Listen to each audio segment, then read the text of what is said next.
Marlene, what did we talk about last week when we started this section? Chapter 9.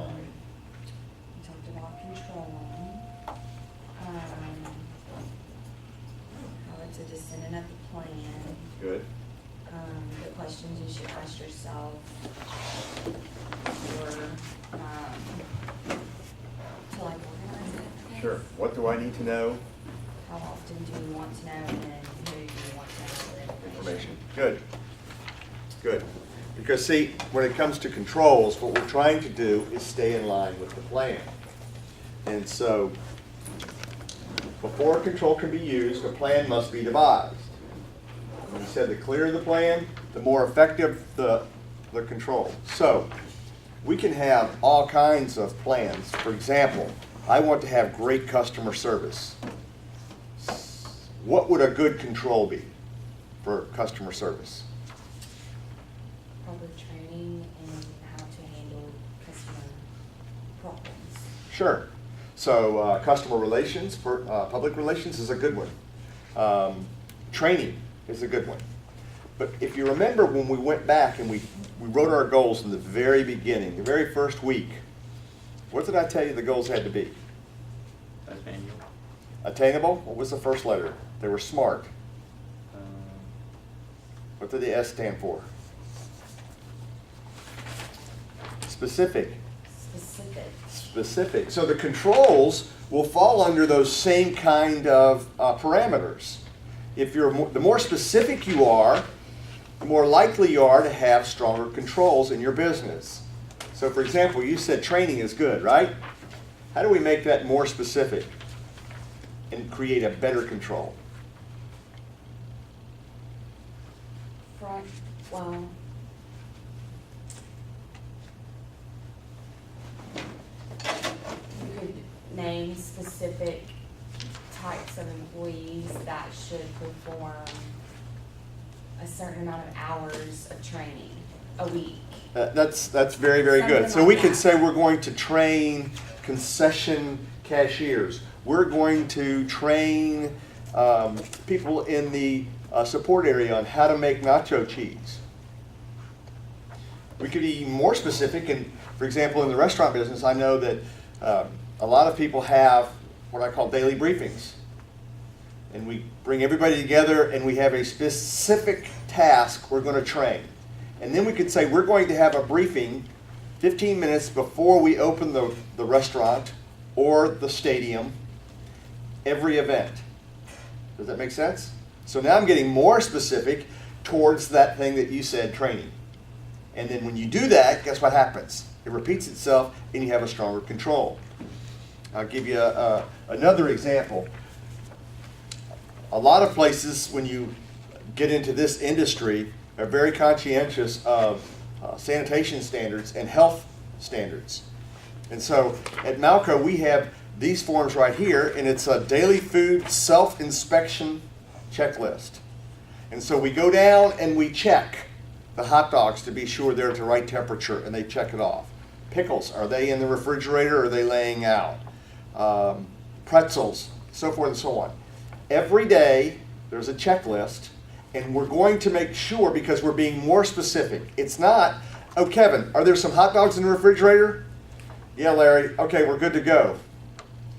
That is kind of a control, right? We're checking to see that we have product, but what gets more specific? Yes, Larry, we have 18 hot dogs and they're at 42 degrees.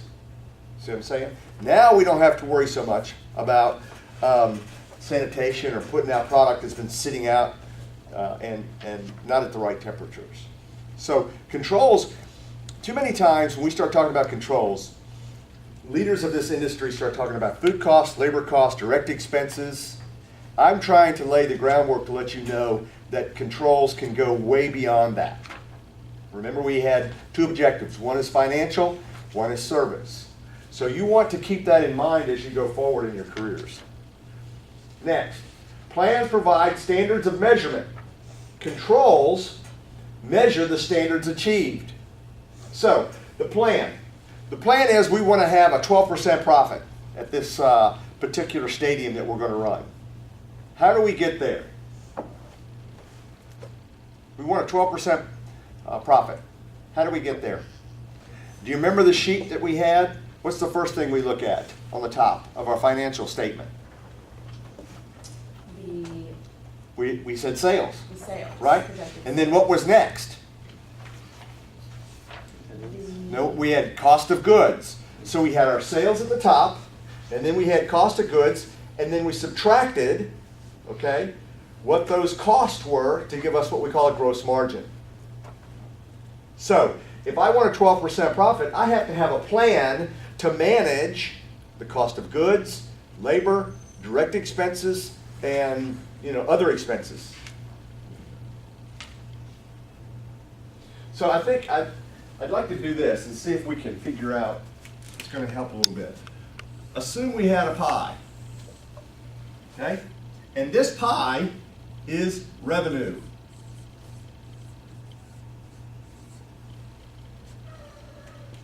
Now, I don't know about you, but I like pie. And I don't know if you've ever done this before, but when you go down like a buffet line or something, do you look for the biggest piece of pie or do you look for the smallest piece of pie? Depends on what kind of pie it is. Yeah. Yeah. Okay, what's your favorite pie? Apple. Apple. So we got apple pie out. And if you're walking down the buffet, you see all these slices of apple pie. And you're going to pay $4 for that slice of pie. Which pie are you going for? The biggest one. The biggest. That's my point. We want to keep all the revenue we can, right? But guess what happens? Things start to eat away at our pie. So we're going to have food cost. Okay? Now how much revenue do we have? Not as much. Well, it kind of looks to me like it's about 80%. Yeah. Okay? And then we're going to have labor cost. Uh-oh, there went some more of the pie, right? So let's say that's about 10 to 12%. And then we're going to have direct expenses. Okay? Guess what? Now we only get half the pie. And then we have to pay rent or commissions and depreciation. Guess what? There's our 12% right there.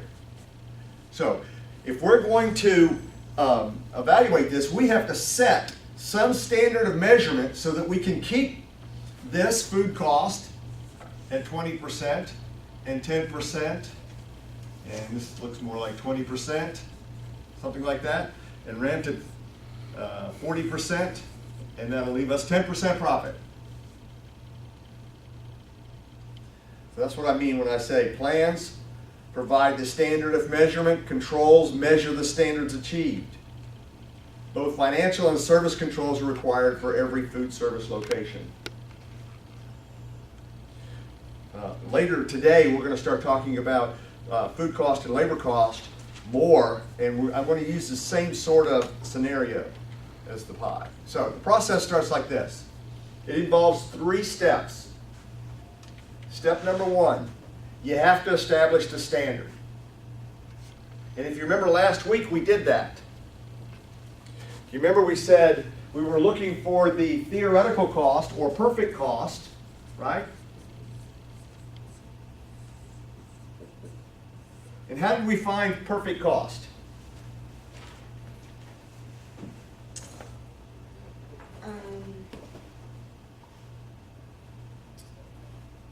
You add, isn't that where you add you have to find the contribution margin first? No.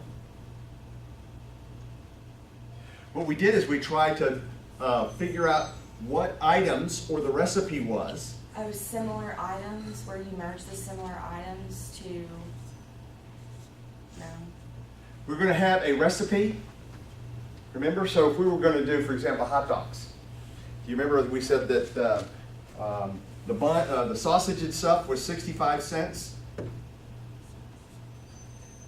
Remember that? And then what do we need to go with that?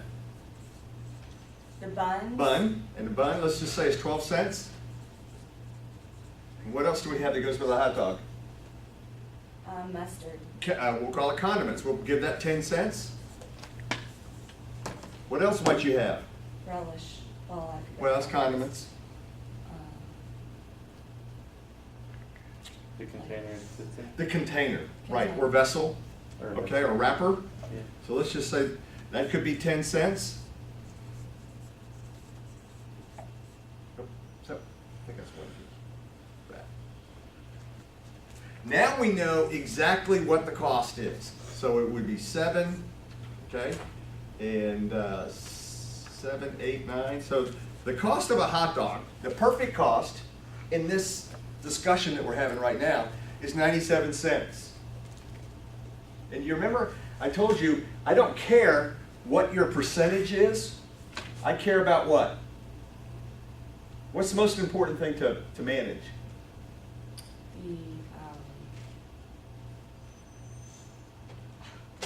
The variance. So, under this same scenario, okay?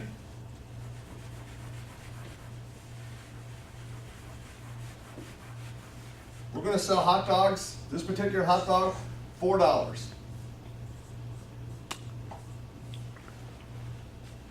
right? The hot dog cost, we're going to get $4 from the customer. What's the first thing we have to take out? Typically. It's changing a little bit in our environment. But if you notice when you go to the concession stand, do you pay sales tax? No, it's already included. Now, I say that with a word of caution because right now in this industry, everybody's starting to change. And you're going to hear in a couple of weeks, the reason we round things to the dollar is so we don't have to count change. So you don't want to charge $4.10. Now you got to make change. You got to have nickels and dimes and quarters. So we try to keep everything at least on the quarter. In a couple of weeks you'll see there's a lot of concession stands have everything on the dollar. All right. The reason it's changing is because back in the day, we didn't have credit cards. Okay, so we didn't want to make change. Now that there's so much activity with credit cards, they're starting to add tax. So in this particular case, maybe in today's era, you would add tax to this. By and large, in most scenarios, you do not do that. So we have to take out sales tax, and sales tax is 10%. So I'm going to give you 10% tax. Okay?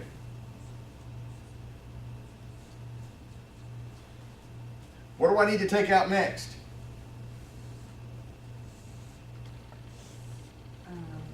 Product cost. Product cost, excellent. What's the product cost? 97 cents. 97 cents. I'm going to say COG, cost of goods. And it's probably more than that. 25%. Okay? What else do we want to take out of that at some point? Labor. Right. So what did I say labor was typically? 10%? 10%. Okay. So we would take another 10% right here for labor.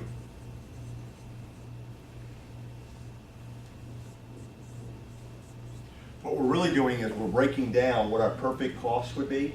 But for all intents and purposes right now, I just want to talk about food cost.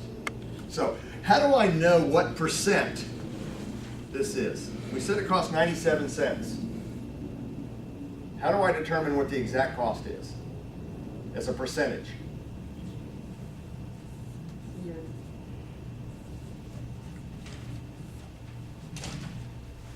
How are you going to make it a So it's a ratio.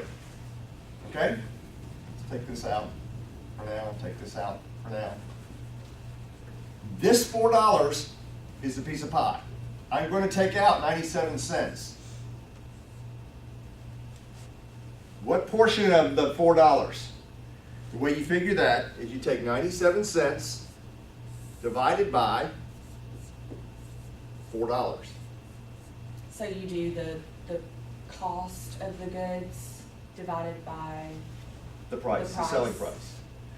Now, I have to caution everybody in the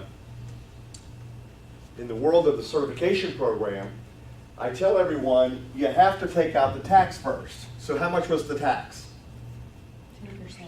Yeah. So we're going to take $4 minus what? What's 10% of $4? 40 cents. Right. So what we're really only getting is $3.60. That make sense? So what would happen with people that are just starting to get into the business, they would take this 97 cents and divide it by $4, and it would tell them, what is that number, Kevin? 3.492. 35%, okay? Can I round it up? Okay. Well, it's 3.49. 3.49, so that's 35%. So in this case, I would say that my perfect cost as a percentage would be 35%, right? Is that correct? Everybody agree? Okay. This is where people get fired in jobs. You're not going to divide by $4. What do you divide by? You're gonna divide by 360. 360. What's that number, Kevin?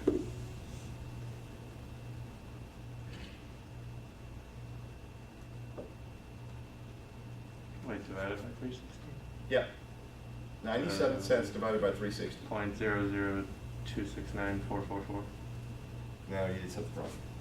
Take 0.97 divided by $3 and 0.97 divided by 3.60. It's 0.2694. Yeah. Yeah. That's what it is. 0.2694. Okay, then I this, did it wrong first. you did this is wrong here then. Yeah. What was 97 cents divided by, should be more like 25. 97 cents divided by $4. Yeah, it's 25%, or 24%. Okay. Now you're going to see why I'm talking about this. So it's 24% under the scenario if you don't take out the tax. Now that we redid it, what was it? It was, So now it's $4 times, no, it's 97 divided by 360, and you told me it's like 26%. 26.9. 26.9 or 27%? it's gonna be 27%. Thank you. So here's what happens. This is why I'm pointing this out. You guys are very educated. You're going to make a very specific plan. You're going to tell the bosses and the owners of the company, you're going to run a 24% cost, right? What did you fail to account for? Tax. What are you actually going to run? 27. 27. Guess what happens? You've already misrepresented the profitability by 3%. Make sense? Okay. That's why you have to remember to take the tax out first. Now, on the exam that I give you, we're not going to worry about tax. So you're going to just go off of the numbers because I think it's a little easier. That make sense? Is that fair? So that's just future lesson. Yes. Okay. Yeah.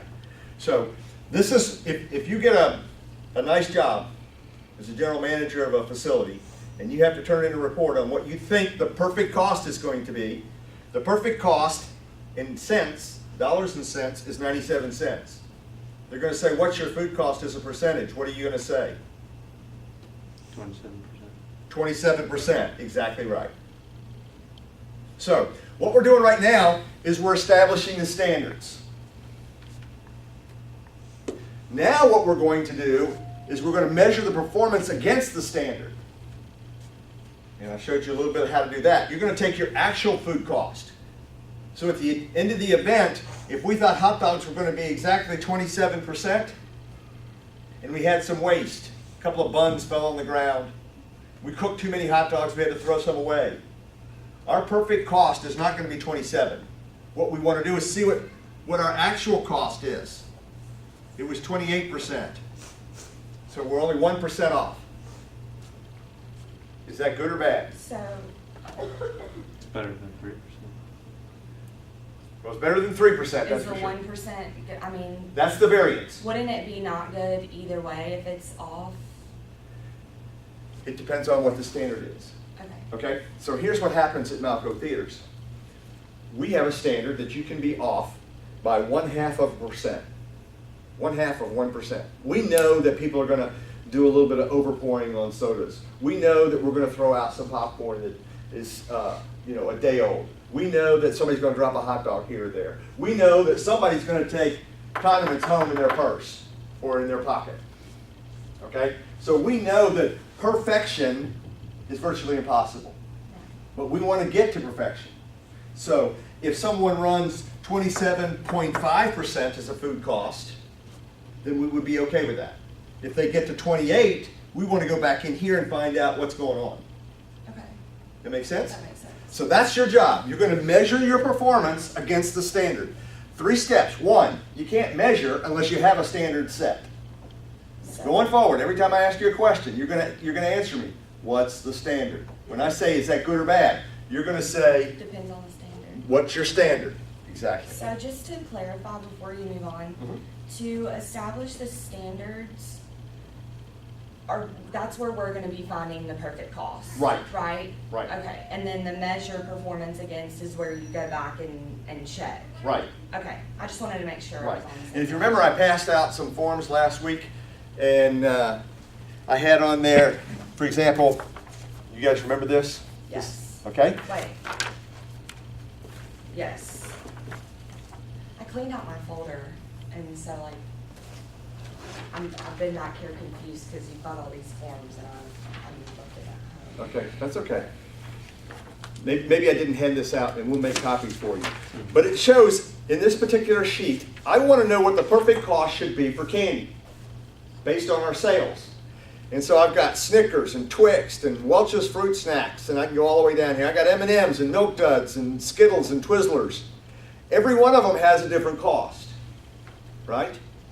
And so what I do is I take those costs and I extend it to see how much weight is in each one, and it gives me a figure of 27.77% based on what our sales mix is. Candy is easier than anything else. Why? Because it's already wrapped and. It's already in a package. Yeah. So in this particular case, I'm looking at Snickers. Cost per unit, 65 cents. What other ingredients are involved? Nothing. Nothing. Your I don't have to You do don't like have to nachos with make a it. cheese sauce and the And the chips. container. Nachos is a good one to do an evaluation on, because in a lot of cases, a lot of stadiums, arenas, zoos, and so forth and so on use what we call bulk chips. And in 2 weeks, I'm going to bring nachos and show you the difference. So you get a 3-pound bag, right? And then you get a little container. And how many chips go in there? 8. I don't know. Sharon might take a handful and put them in there. Your hand is bigger than hers, so Yeah. you get more chips. You may be very conscientious. I've actually seen some stadiums where they take the chips out and they put exactly 13 chips in there and line them up, almost like crackers. I think that's going a little too far. Yeah, Right. that's so much time wasted. Right. Here's another piece. If you use bulk chips, what happens at the bottom of the bag? All the crumbs. That's all broken up, right? And so there's going to be some waste. So you don't get 100% yield of 3 pounds of chips. And every bag is going to be different. So remember we talked about the support personnel? They're coming around and they're late getting product delivered, so they're throwing boxes of chips. And the chips are getting broken. We used to do this thing I used to work at Gus's, and my owner would sell slices, like it was on the menu, ugly pie. Yeah, And he would sell like the crusty pieces of the pie, or the ugly ones, like the ones that Right. were cut for like a smaller price than a normal slice of pie. What do you think about that? well, what he's doing is he's creating better yield, because we all know, for example, if you're in the restaurant business and you get a prime rib, typically a prime rib weighs about 12 pounds, right? But guess what? It's probably 30 to 40% fat. What happens when you heat fat? It melts. It becomes grease. So that prime rib goes from 12 pounds to 8 pounds. If you were going to price out prime rib, what would you price it out at? Let's just say it's $4 a pound. Would you do 12 or would you do 8? Probably 12. Yeah. Okay, if you do 12, then you're going to have 4 pounds of waste, because it's grease that's going to go away. You So would sell it at 8 or 12? No. Or purchase it at 8 or 12? you have 12 pounds uncooked. Now we're going to cook prime rib. When we're finished, after 2 hours, you have 8 pounds. Okay? Okay. Now I'm going to cost this out. It costs $4 a pound. How much did I pay for the prime rib? 48. $48. How much did I actually get? 8. So you divide what? 48 by 8, and that tells you that it's really $6 a pound, not $4 a pound. Okay? So what you're doing at Gus's is he's got that pie, right? And he probably paid $4 for the pie. And then by the time he starts slicing the pie up, he has some waste. And he's trying to sell the waste. Well, they were homemade too, so Yeah. I always thought maybe it was just because he wanted to get his money's worth. That's exactly what he's doing. He's trying not to waste anything. When we pop popcorn in this, and when we pop popcorn in like stadiums and arenas, we kind of think we know how many people are coming. We think we know how much popcorn we need. But at the end of the day, we're going to throw a lot of popcorn away because we've already popped it, and it doesn't hold well, right? At the end of the day, the popcorn's got to go in the trash. So that's what I'm talking about, the difference between setting the standard and managing to those standards. So you have to be very, very careful about what allowances you allow, because we're going to talk about popcorn yield at the end of the day today and how that works and how that can affect your cost. Anyway, I've done candy. Candy's pretty easy. I flipped the page. I've got popcorn. How many ingredients in popcorn? 2, What are they? kernel and butter. Close. Salt. Oil. So we're going to take the popcorn, we put it in coconut oil, it pops out. We're going to put a little salt with it. So we have the kernels, we have coconut oil, Salt, butter. we have salt, and then we have butter topping. Do we charge for the topping? No. Do you like butter? Do you like butter, Sharon, on your popcorn? Do you like butter? Do you like butter? Wow. That's 100%. Usually some people like butter, some don't. They just put But I still have to put it in the cost. Or salt. It's almost like the hot dog here. Cheese. What else would you put on top? Well, those are the ingredients. Yeah. That's all you're going to do to make popcorn. But don't y'all usually have like toppings or something? for We it? do, but we sell those separately. Oh, okay. Yeah, y'all started charging for those. Yeah. Those Oh, used to be lame. free. I remember back in the day, you could Shame on me. sprinkle all the cheddar and All the sour salt and cream everything. flavoring on there on one. Back in my day. Now they sell, yeah, back in the We day. didn't have to pay. You're starting to sound like me. Back in the day where everything was cheap, Yeah. Less tickets were expensive. $7.25. Back in my day. Back when I used to go to the labor, theater all the time. minimum wage was $3.65 as opposed to $7.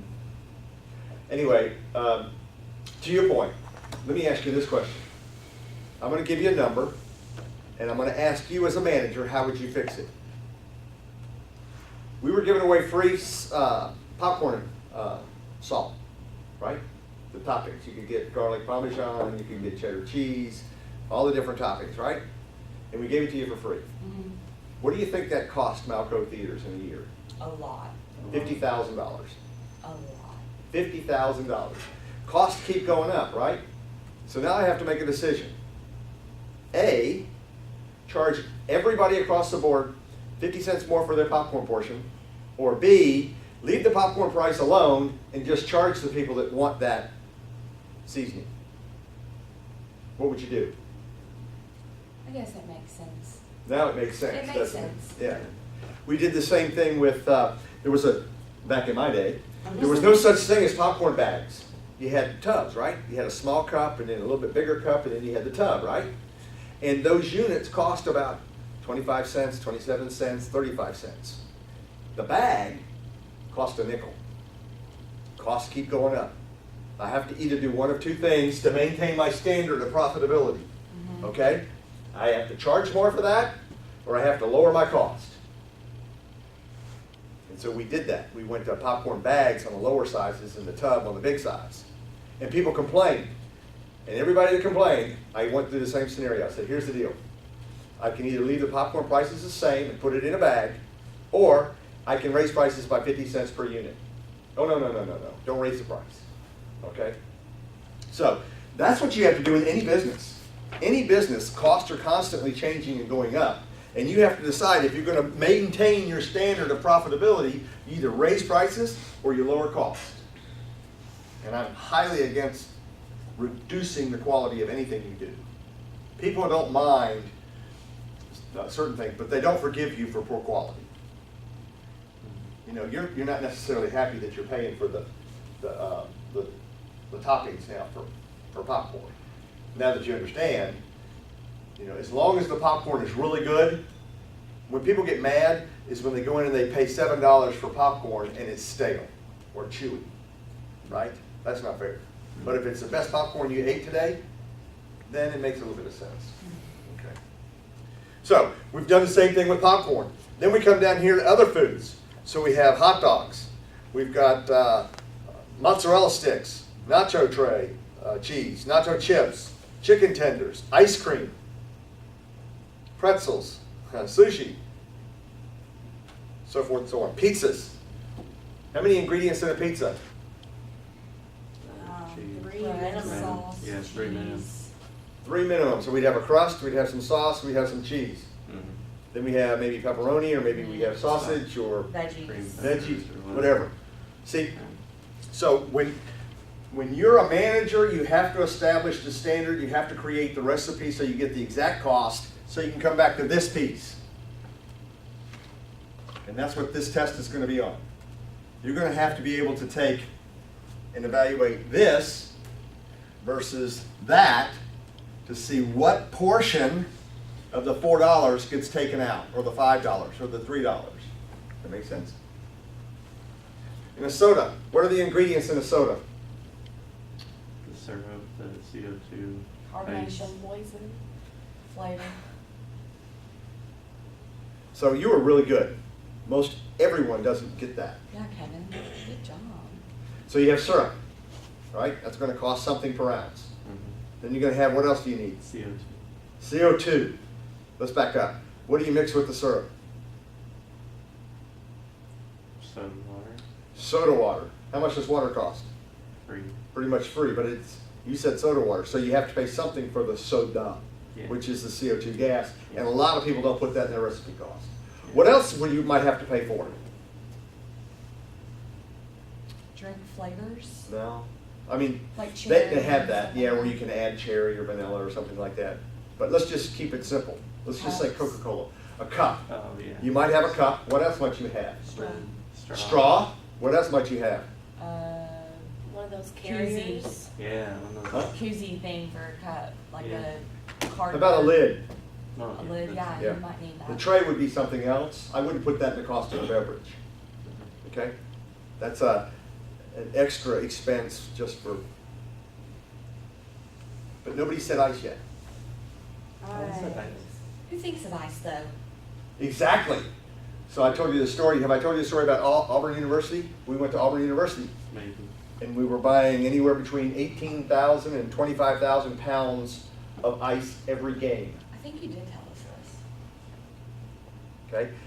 If I'm going to evaluate the cost of a soda, I got to put the cost of ice per portion into that, right? How much were you paying for that much ice? Well, I'll say like $3 a bag. So we're probably paying $70,000 per game just for ice. Oh, wow. Yeah. So you know me pretty well now. So That's 2.5 pounds per person. is it? Right. No, That- half a that's what pound. you- Oh, It's a half a pound per person. Okay. Yeah. It's expensive. It's an expensive business you're in. Yeah. Yeah. That is crazy. Okay. So let's back up. I said $70,000 per game. 7 games a year. How much money is that? 114,000. No. Wait, no. 7 times 7. 70. I think it's It's $490 $490,000 a year for what? ice. Ice. Ice. Is that ridiculous? That is $500,000 for nuts. ice. Okay. I would So, have never, I literally was thinking you were spending probably $500,000 $100 on ice. right. on ice Yeah. per game. Yeah. Because I thought ice was cheap. And they have. But you like- see how smart you're getting these days? Yeah. Yeah. Why wouldn't they buy ice makers so then it's free? Kevin, Damn. you've risen to the top of the class. Yeah. Like, So I said the same thing. Now, just buy at 4 the jumbo ice stadium, makers. they give us the equipment, okay? They loan us the equipment. They loan us the space. They give us the utilities. That's what the rent sort of offsets. Mhm. And so I went to the owner of the company and I said, we're spending nearly $500,000 a year for ice makers. We have a 5-year contract. I've done the numbers. I can put ice makers in every concession stand for $200,000. Now how much does the ice cost? Well, it would be one of those depreciation things. If we had a 5-year contract, $200,000, basically, I've taken something that's almost $500,000 down to $50,000 a year. Mhm. That make sense? Mhm. Yeah. So now we can take ICE out of the equation. All right, these are good discussions. All right, so now we've established the standard. We're measuring the performance, just like the ice makers at Auburn University, versus the standard. And then finally, we're going to identify the deviations in the performance. In other words, the theoretical cost versus the actual cost. We're going to look at that, and then we have to take action. So in the case of Malco Theaters, I told you that our variance allowed is 0.5%. If it's within the 0.5%, do I have to take action? No. No. The key is that I have to do the analysis first. Now, if we're more than 0.5% in variance, what do I have to do? Ask questions. Start asking questions and start digging into it. That's correct. And the key to this whole point is action. And who takes the action? You do. You, the manager.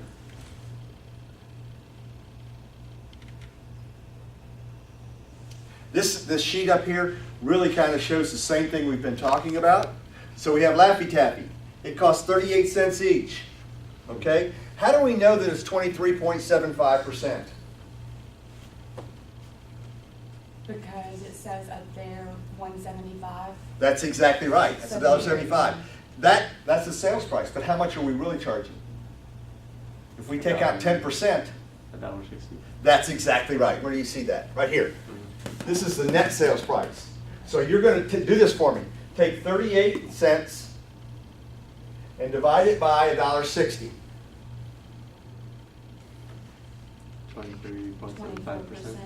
23.75%. Yeah. Are all of these the same? Not all of them. Close. No, they're close, but they're not all the same. And that's what I was talking about earlier. We're going to take and figure out what it should be total. So in this particular case, I think there's probably a single unit. They did $314,000 annually in candy sales. And it's kind of broken down into these percentages. In other words, this is 0.08% of the candy sales. This is 0.03% of the candy sales, 0.09%. And so we can figure out which items we sold the most of and where we want to manage the cost as close as possible. Just a sample of how you do that. So here's another piece that I put up. Here's a list of a variety of different theaters. Okay? And one in Blytheville, Fayetteville, let's see, Fort Smith, that's Jonesboro, this is Northwest Arkansas, the Ridgeway 4, so forth and so on. This first column here is theoretical. Okay? The theoretical cost. In other words, perfect. How did I get to the perfect cost? You divided your cost of goods by the selling price minus the tax, right? That's correct. And then I did it on every item and I weighted it. So let's go back a slide. You see this right here? You can't necessarily just take these numbers and divide by the total. Right. Remember? We want to see how much candy we sold and then what the total cost is and then do it that way. And so in this particular case, in Blytheville, I know for a fact it's a very small concession stand, very limited menu. They sell about 4 items: Coke, popcorn, candy, hot dogs. That's it. Remember last week we talked about we want to maximize what? Profit. Profit. How do we do that? Options. We have to have a balance between high-cost items and low-cost items. You remember that? Remember we had Is that where you merge the items together? Right. Because I had that, and it's like you take you can't have a popcorn without a soda. Right. So you make those Right. costs kind of this. That's exactly right. So for example, over here, a hot dog is 27%. A soda is 11%. You get one of each, we can get the cost to merge as a lower percentage. It's still going to cost us, right? But we're looking at trying to drive the percentage cost down because we want to keep all the revenue. We want this piece of pie to shrink on the cost side because every time the cost shrinks, the profits go up. But note, each one of these locations has a different theoretical cost. Why? Um, Each one has a different theoretical cost. Why? I would say, I'm just gonna say it just to, throw my own answer out there. Okay. Because everything costs something different, like, Kind of, but not really. I'm going to help you because you're doing so good today. I'm really proud of you guys. For example, in Jonesboro, okay? what is this? Like, what kind, is this These are all different figures. a concession stand? These are different locations. See the locations of different cities, Okay, different movie theaters, okay. okay?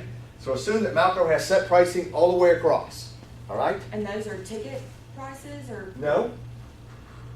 This right here? Food Yeah. cost. This is their theoretical food cost. This is their perfect cost. Okay, sorry, I just was, It's okay. I saw those names up there, I was confused. Yeah. This is the perfect theoretical cost. Then what we do at the end of the month, we do actual inventory. And this is what their actual food cost turned out to be. Okay. That make sense? And then your question was, why is it theoretical? Why are these all different? Because, they're different locations. It could be a smaller movie theater or a bigger Yeah. movie theater or, They have different parameters, different Different demographics. So standards. for example, I don't see it in here, but the Summer Drive-In, their pricing structure is much less. So they're not getting $4 for a hot dog, they're getting $3.50. So their percentage would be higher. In some cases, you'll see where, like the Ridgeway 4, when we switch to the higher end items, like pizzas and hamburgers and chicken, baked chicken sandwiches and all of those things, the cost of those items is a whole lot more than popcorn. So their cost would be higher. That's kind of what I'm talking about here in the drive-in. Bartlett. We have discounted prices at Bartlett. So we have discounted tickets. You pay $3 for a movie ticket, not the 11, and we charge less for concessions. How does that In some of these differ? places, like for example, Jonesboro, we sell a lot of nachos. We sell more nachos there than anywhere else. And so therefore, what do you think the cost of nachos is? Just Higher. guess. 35%. Yeah. Popcorn is about 8%, right? So their cost should be higher because they're selling more of those items. What I'm doing over here is I'm looking at what their actual cost is. And there's a variance. What's the difference between these two numbers? is it,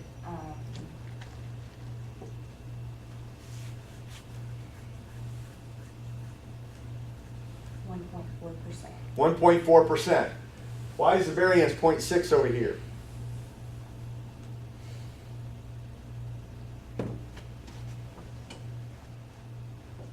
What I'm doing is I'm allowing a certain percentage for paper goods, like napkins, straws, where you allow the lids. extra. Yeah, so what I'm saying right here, she's 0.6% off. What did I say the standard was? 0.5%. Yeah, so do I make a phone call here? No. Well, I mean, I'm just gonna watch it real close. yeah, watch it. You see, some of these, like, these are negative numbers. How is that possible? It did. In other words, It look, didn't meet Yeah, it didn't meet what what was the expected. standards were? Could it be negative? yeah, so can you be better than perfect? Not really. No. No, so if the theoretical cost, let's just say the theoretical cost was 18.8%, Mhm. okay? And if we look at this number, and I allowed for paper products and stuff like that, can it be less than 18.8? Typically, when you have a number like this, you want to watch these, it means that you're getting too much credit for your inventory at the end of the month. And so you can't be better than perfect. So they probably didn't turn in an invoice, or they didn't count their products right. They gave themselves too much credit for the inventory they actually had. And that can be dangerous as well. So we're not only looking at these numbers, but we're looking for things like this that are way out of line. Yeah. On the test, the are we gonna 2.96. need to allow, you said on the test, we're just gonna go for the numbers, but, okay, What I'm doing right here is I want you to understand the concept. right. You have theoretical cost, you have actual. Then you have to analyze the numbers, okay? And then you have to take action. So that's what I'm doing here. I have figured out all the perfect costs based on their sales and their sales mix. I have their actual cost, and I'm saying there's some variances, and who's in play and who's out of play. This one down here is way out of whack. Summer driving. Look at this one right here, it's perfect. We allow 2%, okay, for paper goods. Can they be perfect? So the higher the variance, the worse it is? That's right. Okay. That's right. And again, I'll say this. I've been in rooms where there have been highest paid professionals, and I go around the room and I say, what's your food cost? And they'll tell me, what's your food cost? What's your food cost? Okay? And then I ask the room, who has the best food cost? What do they typically say? Oh, I do. Well, whoever has the lowest number. So if it was 14, who has the best food cost right here? It depends on their standards. Well, it depends on the standards. They set the standard, okay? Okay. So that's the standard. So who has the best food cost? What's the best number? Could be between, No, that's too high. Cost is not good. it would be 1462.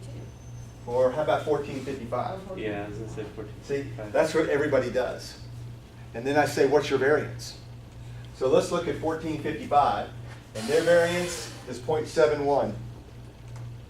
Is that good or bad? Something to watch. It's higher Something than- to watch. Higher than your standards. But looky here, Fort Smith, they're at 15.83. Mhm. That's a full percentage point higher than this one, right?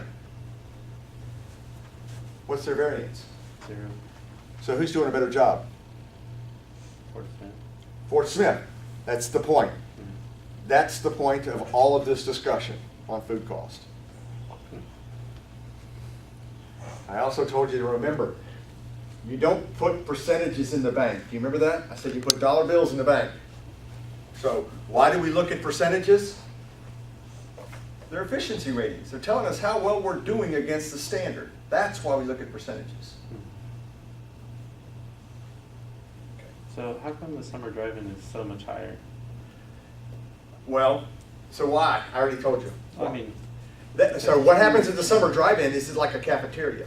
So they make corn dogs in advance, they make pizzas in advance, they make hamburgers and cheeseburgers in advance, and they put them out in those warmers. And you walk by and pick them up. And they don't want to run out of anything, right?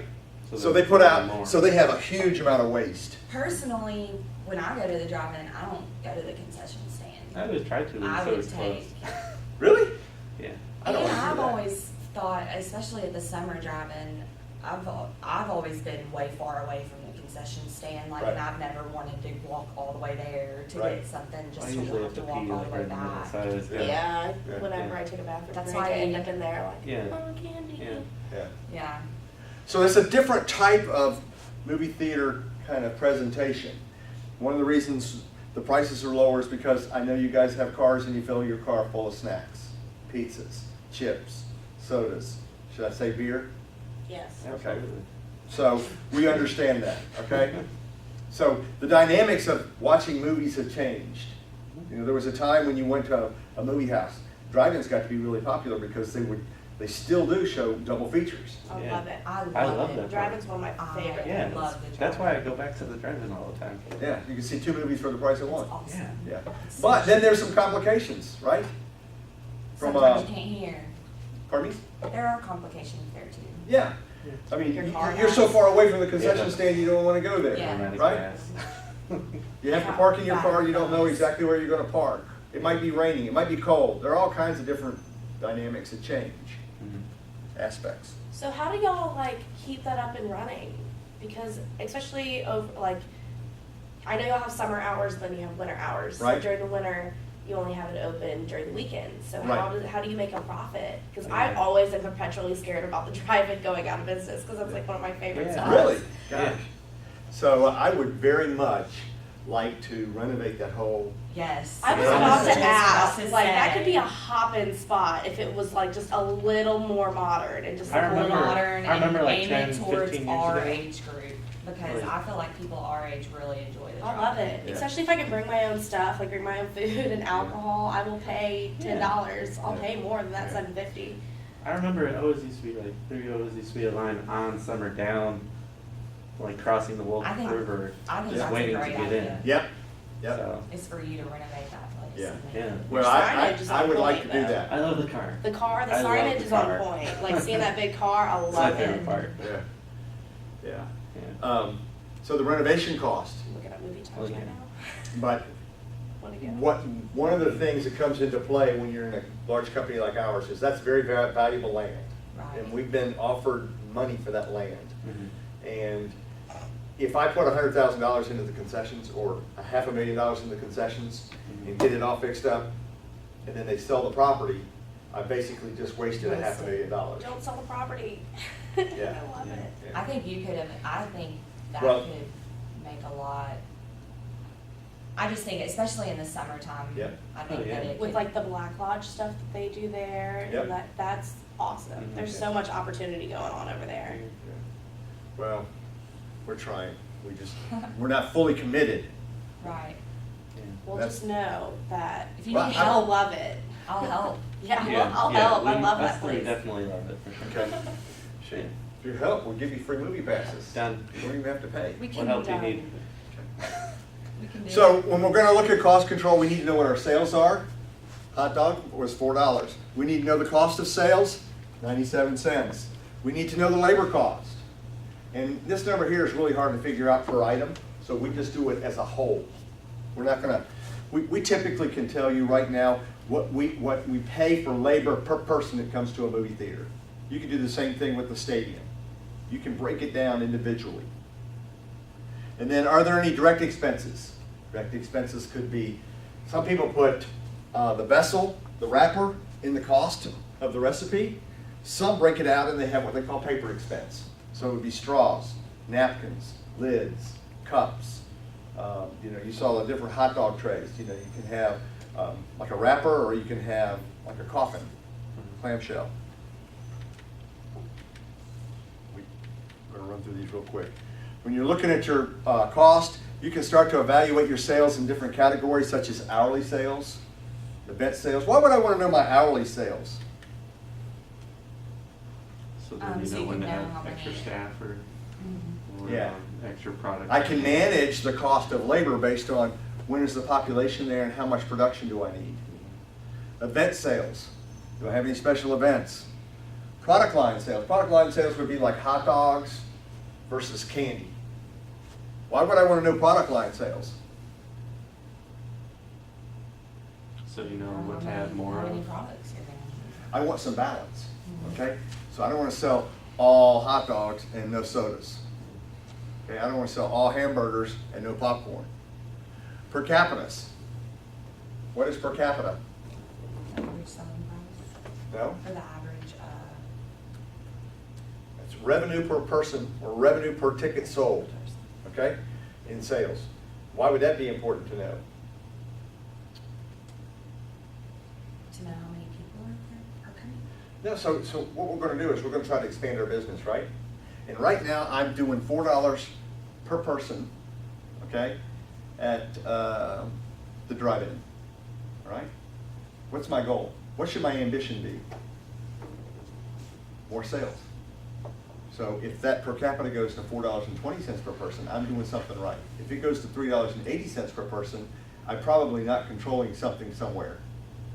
See, even as much as we've talked about food cost, you have to control the cash when it gets in the cash register, right?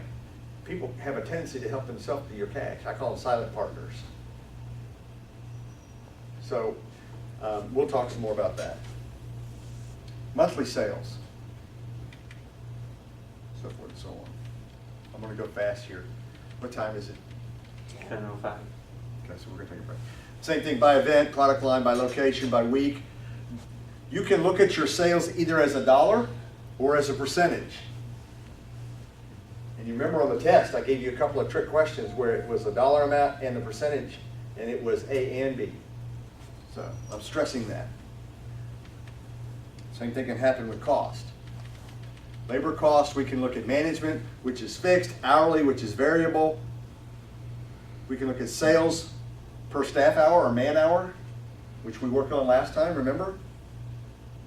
We can look at a particular stand. So if I'm running in a stadium and I got one concession stand that is selling hot dogs, popcorn, candy, and sodas. The next concession stand is selling pizzas, 4 different types of pizzas and sodas. Which one would probably have the higher food cost? Probably the one with more pizza.